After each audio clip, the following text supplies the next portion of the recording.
Assalamualaikum warahmatullahi wabarakatuh. Kami dari kelompok 25 Indralaya dengan anggota Aslam Gifar dan Dilan Muhammad Arif Fikri akan menjelaskan tentang gas dispersion. Next. Dispersi gas didefinisikan sebagai produksi suspensi gelembung gas dalam cairan yang tidak bercampur.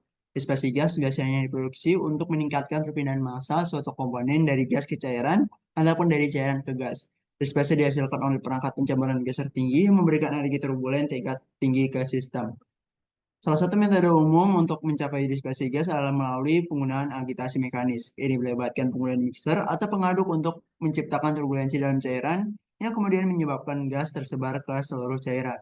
Terdapat metode lain, yaitu penggunaan sparging. Ini melibatkan pengenalan gas ke dalam cairan melalui bahan perpori atau diffuser. Gas dipaksa melalui pori-pori atau bukan pada material, menciptakan gelembung kecil yang menyebar ke seluruh cairan. Terdapat juga agitasi ultrasonik yang melibatkan penggunaan gelombang suara frekuensi tinggi untuk menciptakan kavitasi dalam cairan, yang kemudian menyebabkan gas tersebar ke seluruh cairan. Secara keseluruhan, dispersi gas merupakan proses penting dalam banyak aplikasi industri dan pilihan metode bergantung pada faktor-faktor seperti jenis gas dan cara yang digunakan, tingkat dispersi yang diperlukan, serta persyaratan spesifik aplikasi. Terdapat beberapa impeller. Yang pertama, Russian turbine, yang berhemat energi yang paling rendah dalam sistem pencampuran baffle pada cair. Kemudian ada flat dispersing, kecepatan periferalnya yang tinggi. Turbin dispersi ini menghasilkan dispersion yang memusatkan cairan dan padatan yang tersedot melalui cakramnya dan kemudian mendorongnya melalui giginya di tepi. Lalu yang ketiga ada disk gas turbine, digunakan karena efek sentrifugalnya yang luas untuk dispersi gas atau cair. Yang keempat ada self-priming turbine untuk mendispersi gas dalam cairan. Poros tubularnya memiliki bukaan di bagian atas untuk memungkinkan gas disedot keluar di bagian atas bejana. Terus lalu juga yang namanya flow regimes yang menggambarkan tingkat dispersi gelembung dan pola aliran dalam bejana yang diaduk. Efisiensi pencampuran dan perpindahan massa secara langsung dipengaruhi oleh flow regimes, terutama ketika perpindahan massa gas cair merupakan langkah pembatas. Gelembung-gelembung tersebut disebarkan melalui bejana pencampur melalui dua mekanisme yaitu agitasi dan juga aerasi. Agitasi yang ditimbulkan oleh putaran impeller menentukan pola sirkulasi di dalam bejana. Tergantung pada laju aerasi, gelembung mungkin mengikuti pola sirkulasi yang ditentukan oleh putaran impeller atau memungkinkan memiliki gerakan naik yang lebih kuat.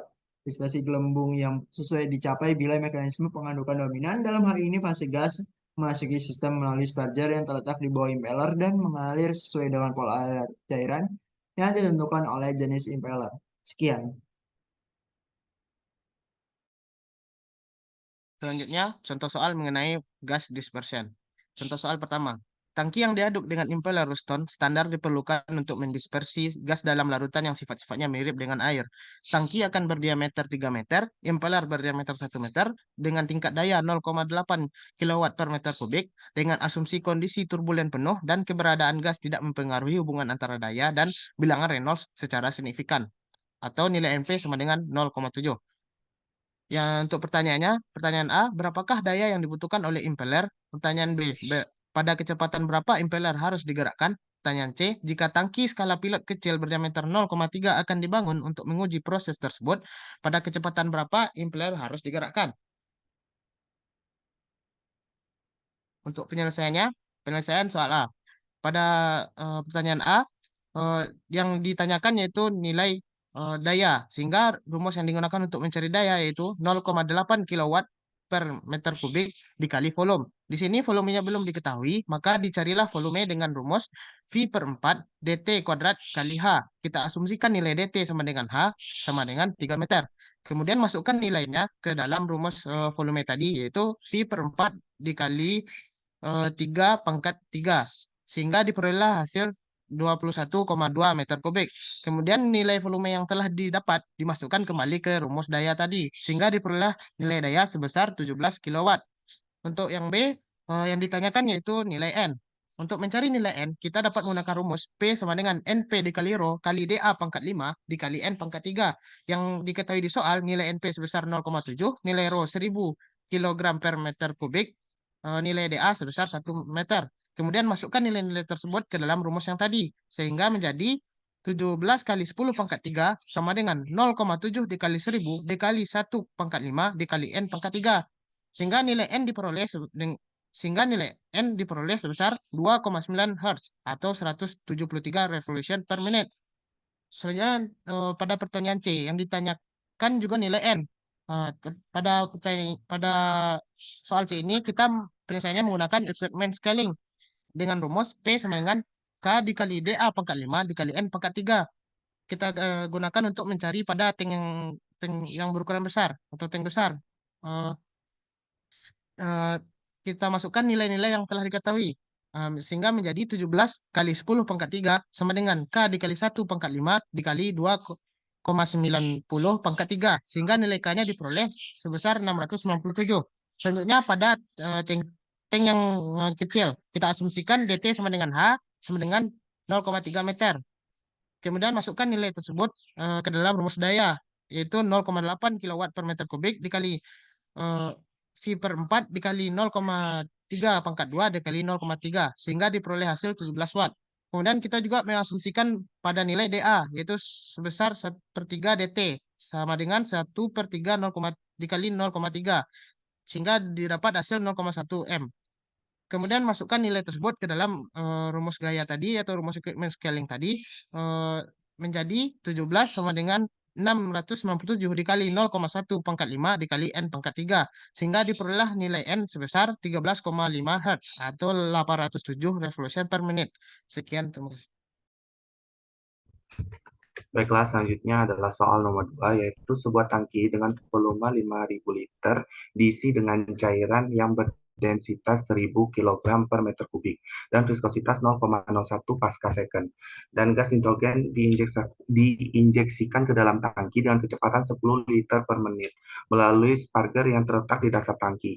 Agitator yang digunakan adalah tipe propiler dengan diameter 0,5 meter dan kecepatan rotasi 500 rpm. Hitung daya yang dibutuhkan oleh agitator untuk mencampurkan gas nitrogen secara homogen dalam cairan. Yaitu di sini yang diketahui adalah volume tangki yaitu 5.000 liter diubah menjadi 5 meter pangkat 3 atau kubik, yaitu selanjutnya adalah densitas cairan yaitu 1.000 kg per meter kubik, viskositas cairan 0,01 pasca second, kecepatan injeksi gas nitrogen itu 10 liter per menit diubah menjadi 0,1667 liter per detik. Selanjutnya ada diameter profiler yaitu 0,5 meter, kecepatan rotasi 500 rpm. Di sini yang ditanya adalah daya yang dibutuhkan oleh agitator. Next. Baiklah, selanjutnya adalah hitunglah untuk penyelesaiannya, hitunglah kecepatan linear profiler, yaitu dengan rumus V sama dengan Pi kali diameter dikali kecepatan rotasi dibagi 60. Maka dapat dihitung 3,14 dikali 0,5 meter dikali 500 rpm dibagi 60. Maka dapatkan hasil 13,09 meter per second. Selanjutnya adalah hitunglah bilangan Reynolds, yaitu dengan rumus massa jenis dikali kecepatan linear dikali diameter dibagi dengan viskositasnya. Jadi dapat dihitung 1.000 kg per meter kubik dikali 13,09 meter per second dikali 0,5 meter dibagi 0,01 pasca second. Maka dapatkah hasil 654.500. Selanjutnya adalah hitunglah koefisien transfer massa gas nitrogen, yaitu dengan rumus 0,01 dikali bilangan Reynolds-nya itu dipangkatkan 0,75, maka dapat dihitung 0,02 dikali 654.500 dipangkatkan 0,75, maka dapat dihasilkan hasil 515,77 watt per hour. Selanjutnya adalah hitunglah luas pembukaan sparger, yaitu dengan rumus yang tadi itu dengan kecepatan injeksi dibagi dengan transfer massanya, maka dapat dihitung 0,1667 liter per detik dibagi 515,77 1 hour, maka dapat hasilnya 3,23 kali 10 pangkat minus 5 meter pangkat 2.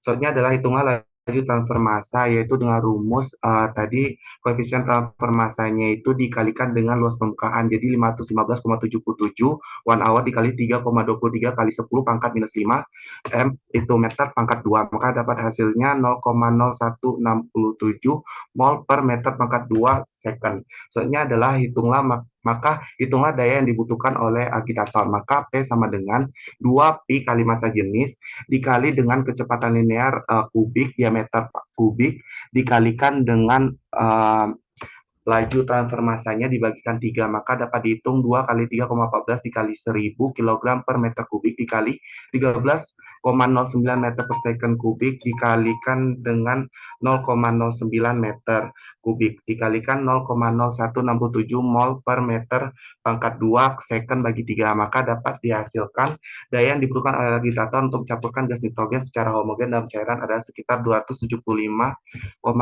watt. Sekian dari presentasi kelompok kami. Kami ucapkan terima kasih.